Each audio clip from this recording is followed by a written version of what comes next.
What's going on, guys? Yuzu here, Retro Repeater, and this will be a Persona 5 Royal Midway review slash thoughts video. I just wanted to give out my thoughts on how the game is so far. I bought it on launch day. I got the I got the I got the Steelbook edition, not the Ultra Phantom Thieves edition, I think it's called.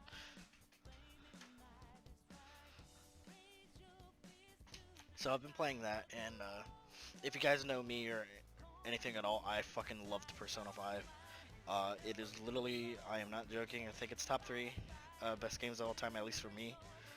Um, and then obviously, naturally, I would be excited for Persona 5 Royal with the new content and new battle tactics, all that stuff. So I just completed Futaba's Palace, and I think we're like the intermission between Haru's Palace and Futaba's. I didn't even go on that like weird Hawaii trip. I think that's next, I think. So yeah, I just wanted to give my thoughts on what have I experienced so far. And at the end of the video, I'll say if it's what do I think so far. Is it worth playing if you played Persona 5 in any way, shape, or form?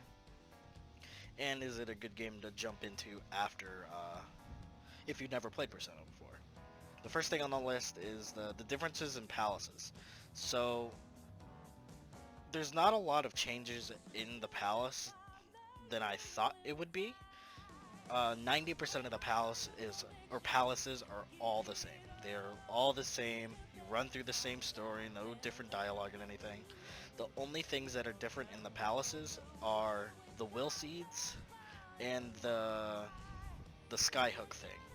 The Joker that you see in all the trailers of the game, that he whips around the palaces with that awesome, cool grappling hook. Um, those are the only changes to the palace. So in the before I even say anything, guys, I would like to give a like a quick spoiler warning because I will be spoiling a little bit of the game. Just for the newcomers, but if you played Persona before or you playing the game right now, everyone kind of knows what happens.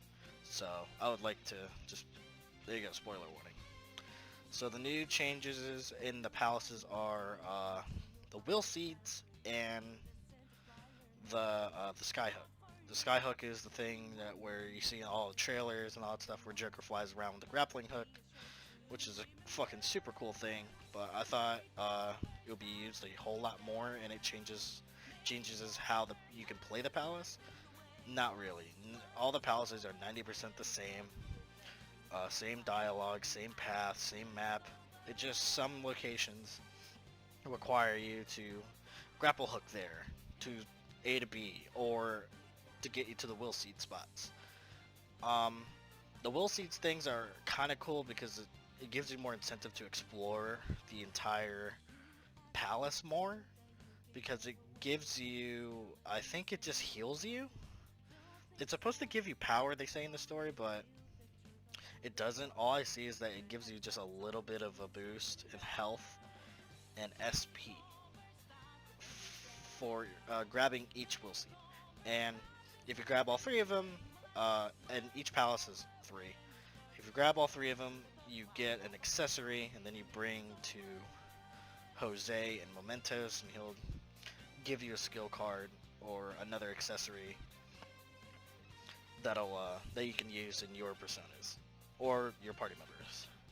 I thought that was a cool change. It's not that big.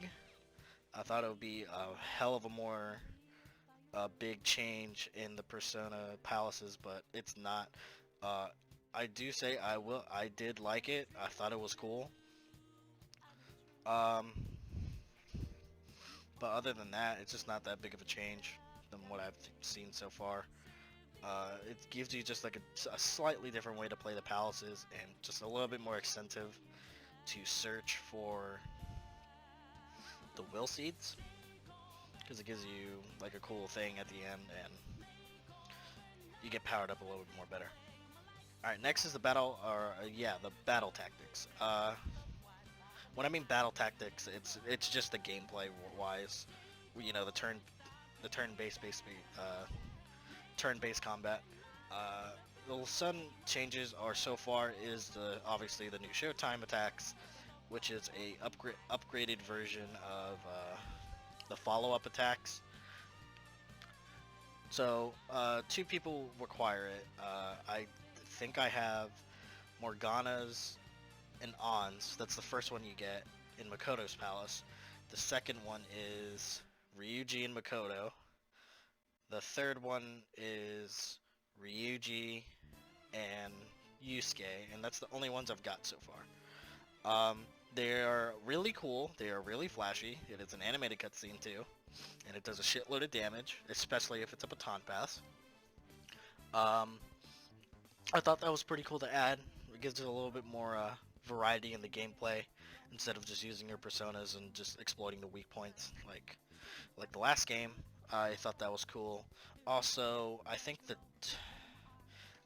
technicals can now the technicals either expanded or you can finally knock them down now. So if an enemy has a status effect, they usually have like another weak point within that status effect, like wind would do a lot more extra damage to a guy that's shocked.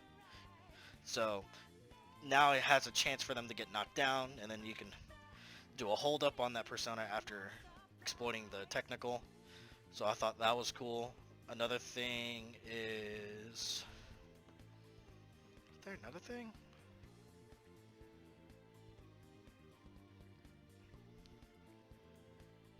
That's pretty much it on the gameplay as I've seen so far.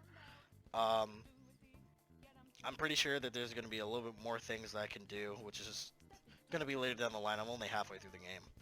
Next is the new Velvet Room mechanic. The Velvet Room mechanic now, after a battle, you have a chance for the Velvet Room to sound the alarm, which means that personas are now give you an extra boost on fusions and stuff like that. So the Velvet Room, you'll go in, it'll turn red actually. It looks like you fucked up or something. It's pretty funny. And what you can do is you combine these personas, and after you created them, some of the skills will change it. You can either not do it, you can allow them to do it, you don't have to, but I highly recommend you do. What it'll do is it'll either change the skill, so let's just say for instance like an Aggie skill was about to be changed on that persona, and then it'll change into maybe Aggiedyne, or I forgot, I think it's called Margarian. I think I don't remember it's the medium hits. It's fire damage to all foes with medium damage. It's that. It'll change it to like that, which is awesome. I think is cool. And not only that, it gives you stat boosts on the persona as well, temporarily, which is kind of weird. And you can do them twice. You can only do it twice in the alarm mode. After the first time it's always successful. The second time, you do not know what you're gonna get. I think the first time, I don't remember. I'll probably show it on screen. So what you do is that the guillotine will like fail, and then Justine and Caroline just fucking massacre the fucking persona, and it'll turn into something completely random, no matter what it is. So after that, then you are not allowed to, or the equipment goes bad, and they have to do under maintenance, and then you'll be kicked out of the Velvet Room, and then after you go back, it'll go back to normal. So every time that you complete a battle, you have a chance of the alarm in the Velvet Room going off, and that's like the most expensive and best time to do Persona fusions, honestly. I think that's an awesome idea and change. Excuse me. I think that is an awesome thing that they did with the Velvet Room. Next on my list is Kasumi, the new Phantom Thief, the new character, my favorite character before going into this game. She is awesome. So far, from what I think is, I'm only halfway through the game. I have already maxed her out. Uh, so far, and I'm pretty sure she unlocks the rest of her confidant in the third semester, I believe. I could be wrong on that. I do not know. But when you first get her, or when you first come in contact with her, she only has a max of 5 ranks. And they give you like awesome abilities. Like I think the last one I got is, so for instance, let's just say like a shadow's up ahead, and Joker just fucking just yeets them and just fucking takes off their fucking shadow mask, and it's like the coolest thing. I haven't done it yet, which is odd, but I think that's a cool. They give you more abilities inside palaces and mementos, which is awesome. Uh, Her storyline so far is pretty good, I would say. I thought it would be a little bit more. So far, it's just her being in a slump in gymnastics. Um, and she's like the most polite person on the planet, and it's so awesome. And it just sucks that we don't get all of her ranks already. Kind of like how we will get, kind of like how you get the doctors or Hifumi or Chihaya's. Like you don't get the full list already, which kind of sucks. But I'm pretty sure when I get to there, I'll update you guys on that. But so far Kasumi is fucking great. And also, she's not in your party yet. I'm pretty sure just because of the last palace, I just have a sneaking suspicion that it's hers. But she's not technically a Phantom Thief yet, as of completing Futaba's Palace. So that's on Kasumi. Next is... So Thieves' Den. Thieves... Fuck. Alright. Next is the Thieves' Den. Thieves' Den is easily one of the worst things I have seen that are changes from P5 to P5R. Thieves' Den is fucking atrocious. It is so boring. I thought it was a cool thing that you can interact with your teammates. It's not. They have like different themes. It's almost like your room 2.0. Like you can decorate the Phantom Thieves from previous Palace themes, Mementos themes. You can buy statues. You can buy the BMGs and listen to it. Check your rewards. Check all the cutscenes that you've seen so far. That's pretty much fucking it. I mean, the Phantom Thieves is just a fucking waste of time. The only thing that I absolutely love about the Thieves Den is the Tycoon game. The Tycoon game is actually really fucking fun, oddly. And you can get like the Phantom Thieves or the Thieves Den coins or whatever they're called. I don't remember what they're called. But that Tycoon game is so fucking awesome. I've never heard of Tycoon before, at least the card game. But it is a lit game and it's hard as shit too. I don't know if it's just the AI is supposed to be that fucking smart, but fuck me.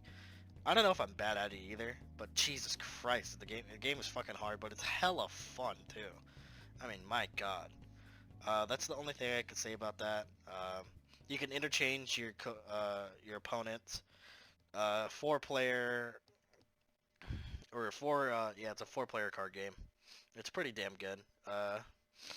You can either, yeah, you can just choose whatever combination you feel like. But yeah, that's the thing. That's it about the Thieves' Den. It's a piece of shit. No one should fucking take a look at it unless you want to play the cards game that they promoted, which is actually really fucking good. Love the fucking card game. It's so fucking addicting. All right, Ketchioji, I think it's called. Ketchioji is the new hangout place where it's where Akechi is now, and where Kasumi hangs out. I'm pretty sure you can take the Phantom Thieves out, or at least Confidants out, if you don't rank them up and you just hang out with them. Excuse me. There's the new hangout place where you can play pool and darts. I think the pool game is really fucking hard to do, because like you have to like hold it, aim it, and then hold the right trigger, I believe, and then the way to throw your dart, you just fucking flick the shit out of the PS4 controller. It is a really hard fucking thing to do. It's a fun game, don't get me wrong, and it has a ton of benefits. Um, if you play the game, what it'll do is you can rank up your baton passes. So not only the baton passes are like a damage increase and stuff like that. Also now you can further increase your damage and every time you baton pass, or at least for them, whoever receives the baton pass gets their health and SP back, which is pretty cool. So there's an incentive to play it, which is pretty damn good. And you get further fucking damage if you baton pass to that certain character. The only problem I have with it is that you can't select who you play darts with. It's just kind of random. I've played darts about 3 times, and I've only done Ryuji, On, and Makoto. I haven't even touched Yusuke or Morgana. I don't even know how Morgana can even play darts. I don't even know if he can. So, yeah, the pool place is pretty cool. Pool, I don't think I've ever played pool yet, but I'm pretty sure it does a thing where you can play, or it does something. I haven't played it. I kind of want to play it, but I don't know. I just thought my baton passes are more of a priority. Also, I forgot about Kasumi that you can, every time you hang out with her, you get SP back, or increase SP, max SP, which is pretty cool. Alright. And then there's also like a ton of shops in Kichoji. I haven't looked at them at all. I'm pretty sure there's like a one thing that you can exchange like armor and stuff like that, but it's not really a thing I've seen that is really just worth getting.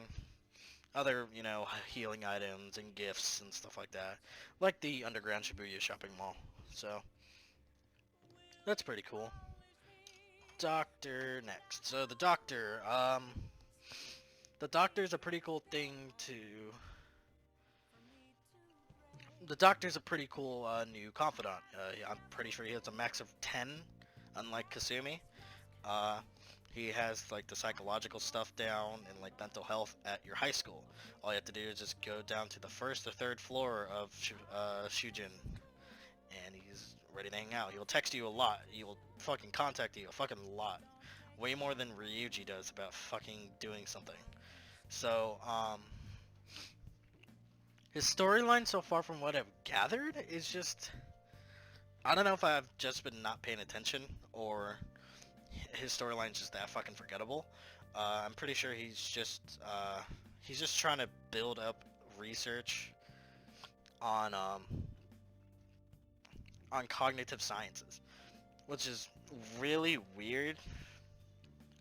But he's a really cool asset. He does a lot of good things. He gives you a lot of abilities from the rank ups. Like the last one I've got from him so far, and I'm pretty sure it's the only one I got so far, is I think it's exploiting. Oh no, I've gotten 2. There goes my fucking chair.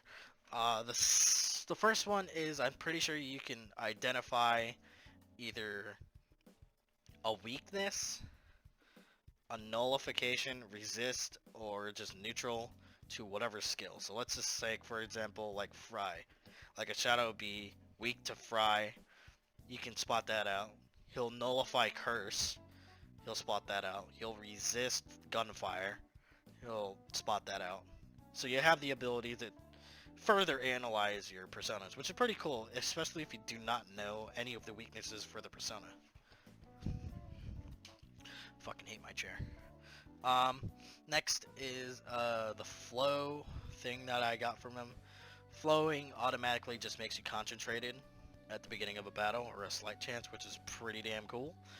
Other than that, I haven't really ranked them up that much because we are in the summer vacation. I have other prerogatives to try to get to the 3rd tier personas from what I've read. So the Doctor's pretty cool. I like his. I should probably pay attention more to the storyline, and I'll have to you guys up at the end of the review. The last thing I have is, or I have 2 more things. I have Akechi and the Mementos changes. Let's talk about Akechi real fast. So far, Akechi is not a automatic confidant anymore. You have to physically hang out with him, which is pretty damn cool. Uh, I've hung out with him once. um, and it's just so far, it's just him dealing with work and dealing with fame and all that stuff, which is pretty cool. I think I like this idea to have Ketchy to hang out with him. The reason being is because like you finally understand or give like a good storyline for him as a background, not as a background character, but for his background. The problem is it's really hard to kind of balance between that him and all the other confidants because I don't know if it's just me, but I finally maxed out Ryuji after Futaba's Palace. That's fucking late to max out one person. The only other person I've maxed out is Kasumi, and I think I'm at either rank 7 or 8 with On, 9 with Kawakami. I just started Chihiya's. I'm at 3 or 4 with Hefumi and Yusuke. Makoto, I'm at 5. I'm just all over the place. Um, I don't know if it's just like relationships and stuff like that. It's just a little bit harder to balance out, but I don't know. But so far, Akechi's pretty cool. Haven't hang out with him so far yet. But yeah. Next is the Mementos changes. So the Mementos now has a different theme, which is probably the most non-important thing about the changes to Mementos. But so far, from what I've gathered, I like the theme so far. They have a different theme besides the entrance. It fits Mementos so much better than the other Mementos theme. Now there is a new character called Jose, I think his name is. Jose is a little cute kid that drives around in a doom buggy, and what he'll do is he's trying to, so far from what I gathered, is he's trying to do research on humans. And somehow, through getting flowers throughout Mementos, you'll collect flowers and stamps for him in exchange for the research. So let's just say you grab, and then not only that, he turns into a shop that you can go to while you're in Mementos. He'll show up and do like a little drive-by cool thing. So then, after that, you can either buy items from him. You can actually buy will seeds from him if you've missed them, which is pretty cool. And then he'll give you the accessory afterwards. But they're worth like fucking like $400, I think. It's fucking hard, and no one has the time to do that. And what he'll also do, which is the stamps thing, you'll increase your XP, your money, and asking for items, which is pretty damn good. So they made Mementos just a little bit easier to grind, in my opinion. So far, it's pretty damn good. You get a lot of level ups afterwards, which is pretty damn cool. I just wish there was just a little bit more stamps besides just 2 a level so far, but maybe there's more when I go down further into Mementos. But yeah, so it just makes Mementos just a whole lot more fun instead of just just a simple waste of a fucking day that you have to just go down Mementos like you're which was so fucking boring afterwards after a while, especially if you're doing multiple runs on Mementos. Other than that, not really any changes. You still gotta go down all the way. Try to get down as far as you can. Shadows are in your way. You try to run them over and beat the shit out of them. Still chest all over the place. Still lockpick stuff. And that's pretty much it. But the only changes is that there's just little flowers, and there's stamps in the levels of Mementos that you collect for Jose, and you can exchange it for whatever you want for the Mementos change or just items you want. I think that is it so far on my list. Let me check. I'm trying to think of anything else that changed. No, nothing really changed after that. What do I think so far about Persona 5 Royal? I would say it's cool to re-experience the first time playing Persona. Sure, I won't read everything experience the story again because I played Persona 5 fucking times. I have over 400 hours in the game, or the previous game, so I already know 90% of what's going on. But the new changes are good enough for me to keep engaged and keep making me want to play Persona over and over and over again, and at least this run. I don't know. I'm pretty sure I'm gonna play a second run to get all the trophies and all that stuff, but then I think it's pretty good for what I've gathered so far. And plus the real changes haven't even come out. I haven't even gotten to yet until probably the third semester that they hyped up about. So next is it worth getting? Is it worth getting? I hate to say this, but it kind of depends. If you have never played Persona 5 before and you've been wanting to play it, and you're hearing all the skepticism about it, yes, it is worth playing. Honestly, I think especially if you have never played Persona 5 before. It is an awesome game to finally jump into. Sorry, it's a great game to jump into, especially if you're like a turn-based guy, Final Fantasy guy. It's pretty damn good. Uh, and not only that, with the world changes and stuff like that, it's just an adding on to the experience, and that adds another fucking 30, 40 fucking hours to the game. It's already long as fuck. Um, is it worth getting for like a hardcore Persona 5 fan like me? Yes, it is worth it. Because we live, shit, and breathe fucking Persona. That this new content will fucking definitely help out. And keep on making me want to throw fucking Atlas more fucking money and stuff like that. Definitely would play it a lot more. Is it worth getting if you already played Persona 5 but you're not a super fanatic about Persona 5? No. I don't think the content is worth enough to make you play the game over and over again with just so far the tiny changes compared to other things. Um, it's just the fine details that are the big changes. But if you played already Persona 5 and you're not an Omega fan like I am, uh, no, you do not need to pick this one up, honestly. If you really want to, just wait till the price drops, honestly. But it's not a thing to, spend 60 bucks on if you're not an Omega fan of Persona 5. I think that is it so far.